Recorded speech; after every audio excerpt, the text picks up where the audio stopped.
حسین مظلوم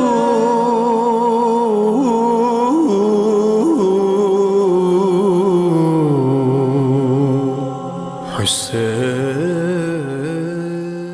اعوذ باللہ من الشیطان الرجیم، بسم اللہ الرحمن الرحیم، الحمد للہ رب العالمین، والصلاة والسلام علی محمد وعلی آلہ الطیبین الطاہرین المعصومین، واللعنۃ الدائمۃ علی اعدائہم اجمعین، اما بعد فقد قال رسول اللہ صلی اللہ علیہ وآلہ وسلم ان الحسین مصباح الہدی وسفینۃ النجاۃ۔ محترم سامعین کرام، سفر کربلا کے بارے میں گفتگو جاری ہے، اور ہماری گفتگو یہاں تک پہنچی تھی کہ ولید کے انکار کے بعد امام حسین علیہ السلام نے مدینہ میں 2 آخری راتیں گزاری، اور ان 2 آخری راتوں میں امام حسین علیہ السلام نے کئی ایک افراد سے وداع کیا کہ جن میں سے ایک شخص اور ایک شخصیت ام المومنین جناب ام سلمہ سلام اللہ علیہا ہیں۔ امام محمد باقر علیہ السلام کی روایت ہے کہ جب امام حسین علیہ السلام نے مدینہ سے خروج کا ارادہ کیا عراق کی جانب، تو جناب ام سلمہ نے ایک شخص کو بھیجا اور کہا کہ حسین کو میرے پاس لے کر آؤ۔ جناب ام سلمہ وہ ہستی ہیں کہ جو امام حسین علیہ السلام سے خاص الفت اور خاص محبت رکھتی تھیں، اور جنہوں نے ایک حد تک امام حسین علیہ السلام کی تربیت بھی کی ہے، اور یہی وہ ہستی ہیں کہ جن کو رسول اللہ نے ایک شیشی میں بند کربلا کی مٹی دی تھی اور کہا تھا کہ جب یہ مٹی خون میں تبدیل ہو جائے تو سمجھ جانا کہ میرا یہ نواسہ قتل کر دیا گیا ہے۔ جب امام حسین علیہ السلام جناب ام سلمہ کے پاس حاضر ہوئے تو جناب ام سلمہ نے فرمایا کہ یا بنی اتريد ان تخرج؟ فقال لها یا امہ اريد ان اخرج الى العراق۔ فرمایا کہ اے میرے بیٹے، کیا تم مدینہ سے باہر جانا چاہتے ہو؟ فرمایا کہ جی مادر گرامی، میں جو ہے وہ چاہتا ہوں کہ عراق کی جانب خروج کروں۔ فقالت انی اذکرک اللہ تعالی ان تخرج الی العراق۔ قال ولما ذلک یا امہ؟ جناب ام سلمہ نے فرمایا کہ میں تمہیں اللہ کا واسطہ دیتی ہوں کہ تم عراق مت جاؤ، یعنی تمہیں اللہ کی یاد دلاتی ہوں کہ تم عراق مت جاؤ۔ امام حسین علیہ السلام نے فرمایا کہ آپ کیوں ایسا کہہ رہی ہیں، کیوں مجھے عراق جانے سے منع فرما رہی ہیں؟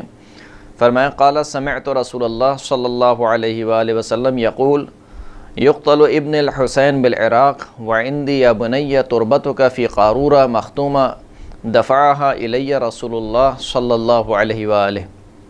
جناب ام سلمہ نے فرمایا کہ میں نے رسول خدا صلی اللہ علیہ وآلہ وسلم سے سنا ہے کہ وہ فرما رہے تھے کہ میرا یہ بیٹا حسین عراق میں قتل کیا جائے گا، اور میرے پاس اے میرے بیٹے وہ مٹی بھی ہے کہ جس مٹی میں تمہیں قتل کیا جائے گا، اور مٹی مجھے شیشے میں بند کر کے رسول اللہ نے مجھے عنایت کی تھی۔ فقال یا امہ واللہ انی لمقتول وانی لا افر من القدر والمقدور والقضاء المحتوم والامر الواجب من اللہ تعالی۔ یہ سن کر امام حسین علیہ السلام نے اشارہ فرمایا کہ اے مادر گرامی، خدا کی قسم مجھے یقیناً قتل کیا جائے گا، اور میں خدا کی قدر سے فرار اختیار نہیں کر سکتا ہوں، اور اس کے حتمی فیصلے سے فرار اختیار نہیں کر سکتا ہوں، اور وہ امر جو خدا نے مجھ پر واجب قرار دیا ہے میں اس سے ہرگز پیچھے نہیں ہٹ سکتا۔ فقالت وعجبا فأین تذهب وانت مقتول۔ جب جناب ام سلمہ نے یہ سنا تو کہا کہ وائے ہو، پس تم کہاں پر جاؤ گے جب کہ تم مقتول ہو رہے ہو، یعنی تمہارے نکلنے کا کیا فائدہ ہے جب کہ تمہیں قتل کیا جائے گا؟ یہ سن کر امام حسین علیہ السلام نے جواب دیا فقال یا امہ ان لم اذهب اليوم ذهبت غدا وان لم اذهب غدا لذهبت بعد غد۔ اگر آج نہیں نکلا تو کل نکلوں گا، کل نہیں نکلا تو کل کے بعد آنے والے کل میں نکلوں گا۔ وما من الموت واللہ یا امہ بد۔ فرمایا کہ اے میری مادر گرامی، موت سے کوئی راہ فرار نہیں ہے۔ وانی لأعرف اليوم والموضع الذي اقتل فيه۔ اور بے تحقیق میں اس دن کو بھی جانتا ہوں کہ جس دن مجھے قتل کیا جائے گا، اور اس جگہ کو بھی جانتا ہوں کہ جس جگہ پر مجھے قتل کیا جائے گا۔ والساعة التي اقتل فيها۔ اور اس گھڑی کو بھی جانتا ہوں، اس وقت کو بھی جانتا ہوں کہ جس وقت میں مجھے قتل کیا جائے گا۔ والحفرة التي ادفن فيها۔ اور اس جگہ کو بھی جانتا ہوں، اس قبر کو بھی جانتا ہوں کہ جہاں پر مجھے دفن کیا جائے گا۔ اور ان سب باتوں کو میں بالکل ایسے ہی جانتا ہوں کما اعرفکی، جیسے میں آپ کو جانتا ہوں۔ وانظر الیہا کما انظر الیکی۔ اور میں ان تمام چیزوں کو ایسے ہی دیکھ رہا ہوں جس وقت میں ابھی آپ کو دیکھ رہا ہوں۔ یہ سن کر جناب ام سلمہ نے فرمایا قالت قد رأیتہا، کیا تم نے اس جگہ کو دیکھا ہے کہ جہاں پر تمہیں قتل کیا جائے گا؟ امام حسین علیہ السلام نے فرمایا کہ ان احببتی ان اریکی مضجعی و مکانی و مکان اصحابی فعلت، اگر آپ چاہتی ہیں کہ میں آپ کو اپنی قبرگاہ دکھاؤں اور اپنے اس جگہ کو دکھاؤں کہ جہاں پر مجھے دفن کیا جائے گا اور میرے اصحاب کو جہاں پر دفن کیا جائے گا، اگر آپ چاہتی ہیں کہ اس کو میں دکھاؤں آپ کو تو میں یہ کام انجام دے سکتا ہوں۔ جناب ام سلمہ نے خواہش کا اظہار کیا کہ میں وہ جگہ دیکھنا چاہتی ہوں۔ پھر روایت کہتی ہے کہ ابھی امام حسین علیہ السلام نے فقط بسم اللہ کہا تھا کہ ایک مرتبہ زمین سمٹی اور جناب ام سلمہ نے وہ جگہ دیکھی کہ جہاں پر امام حسین علیہ السلام کو قتل کیا جائے گا، اور ان کے اصحاب کی جگہ کو بھی دیکھا کہ جہاں پر ان کے اصحاب کو دفن کیا جائے گا۔ اور پھر امام حسین علیہ السلام نے اس جگہ کی ایک مٹی کو جناب ام سلمہ کو دیا اور کہا کہ اس مٹی کو اسی مٹی کے ساتھ ملا دیجئے کہ جس مٹی کو رسول خدا صلی اللہ علیہ وآلہ وسلم نے آپ کو دیا تھا، اور جب یہ مٹی خون میں تبدیل ہو جائے تو آپ سمجھ جائیے گا کہ مجھے قتل کر دیا گیا ہے۔ جناب ام سلمہ کی یہ روایت تقریباً فریقین کے مصادر میں موجود ہے، اہل سنت مصادر میں بھی یہ روایت ملتی ہے، جیسے کہ تہذیب التہذیب جو کہ ابن حجر کی کتاب ہے،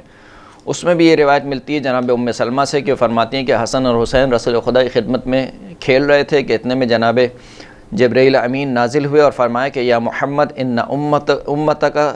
تقتل ابنک ھذا من بعدک، کہ اے محمد صلی اللہ علیہ وآلہ وسلم، آپ کی جو امت ہے وہ آپ کے اس بیٹے کو قتل کرے گی، اور اپنے ہاتھ سے اشارہ کیا امام حسین علیہ السلام کی طرف۔ فبکا رسول اللہ صلی اللہ علیہ وآلہ وسلم ضمہ الی صدرہ، پس رسول خدا نے گریہ کیا اور امام حسین کو اپنے سینے سے لگا لیا اور فرمایا کہ میں نے وہ مٹی جو ہے وہ جو امام حسین علیہ السلام کی قتل گاہ کی مٹی ہے، وہ مٹی رسول خدا نے لی اور اس کو سونگنا شروع کیا، اور سونگنے کے بعد کہا کہ ریح کرب و بلاء، کہ اس مٹی سے کرب اور بلا کی خوشبو آ رہی ہے، اور فرمایا کہ یا ام سلمہ اذا تحولت هذه التربہ دما فاعلمی ان ابنی قد قتل فجعلتها ام سلمہ فی قارورہ۔ جناب ام سلمہ سے فرمایا کہ اے ام سلمہ، جب یہ مٹی خون میں تبدیل ہو جائے تو سمجھ لینا کہ میرے اس بیٹے کو قتل کر دیا گیا ہے۔ بس ام سلمہ نے اس مٹی کو ایک شیشے میں رکھ لیا اور ہر روز جناب ام سلمہ اس شیشے کی مٹی کو دیکھا کرتی تھیں، یہاں تک کہ جب امام حسین علیہ السلام کی شہادت واقع ہو گئی تو پھر صحیح ترمذی کی ایک روایت ملتی ہے کہ راوی کہتا ہے کہ دخلت علی ام سلمہ، میں جناب ام سلمہ پر داخل ہوا، ان کی خدمت میں حاضر ہوا، وہی تبکی، جبکہ وہ گریہ فرما رہی تھیں، فقلت ما یبکیک، میں نے فرمایا کہ کس چیز نے آپ کو گریہ میں مبتلا کر دیا، آپ کیوں گریہ فرما رہی ہیں؟ قالت رأیت رسول اللہ صلی اللہ علیہ وآلہ وعلی رأسہ ولحیتہ التراب، میں نے خواب میں ابھی رسول خدا صلی اللہ علیہ وآلہ وسلم کو دیکھا ہے، جبکہ ان کے سر پر اور ان کے داڑھی پر، ان کے ریش مبارک پر خاک جمی ہوئی تھی۔ فقلت ما لک یا رسول اللہ، اور جب اس حالت میں نے رسول اللہ کو دیکھا تو میں نے کہا کہ یا رسول اللہ آپ کو کیا ہوا ہے، آپ کی یہ حالت کیوں ہے؟ تو رسول خدا نے فرمایا کہ شہدت قتل الحسین آنفا، میں ابھی دیکھ کر آ رہا ہوں کہ میرے نواسے، میرے بیٹے حسین ابن علی کو قتل کر دیا گیا ہے۔ اسی طریقے کی روایت جناب ابن عباس سے بھی نقل ہوئی ہے کہ جناب ابن عباس نے بھی خواب میں رسول اللہ صلی اللہ علیہ وآلہ وسلم کو دیکھا، اور جبکہ وہ پریشان حال تھے، یعنی ان کے بال بکھرے ہوئے تھے اور بالوں میں مٹی تھی، جس طریقے سے ایک مصیبت زدہ شخص کی حالت ہوتی ہے، ایسی حالت میں رسول خدا کو دیکھا، اور ان کے ہاتھ میں ایک شیشی تھی کہ جس کے اندر خون تھا۔ فقلت یا نبی اللہ ما ھذا، میں نے رسول اللہ سے کہا کہ یا اے اللہ کے نبی یہ کیا ہے؟ فرمایا قال ھذا دم الحسین واصحابہ، تو فرمایا کہ یہ حسین اور حسین ابن علی کے اصحاب کا خون ہے۔ وآخر الدعوانا ان الحمد للہ رب العالمین۔ حسین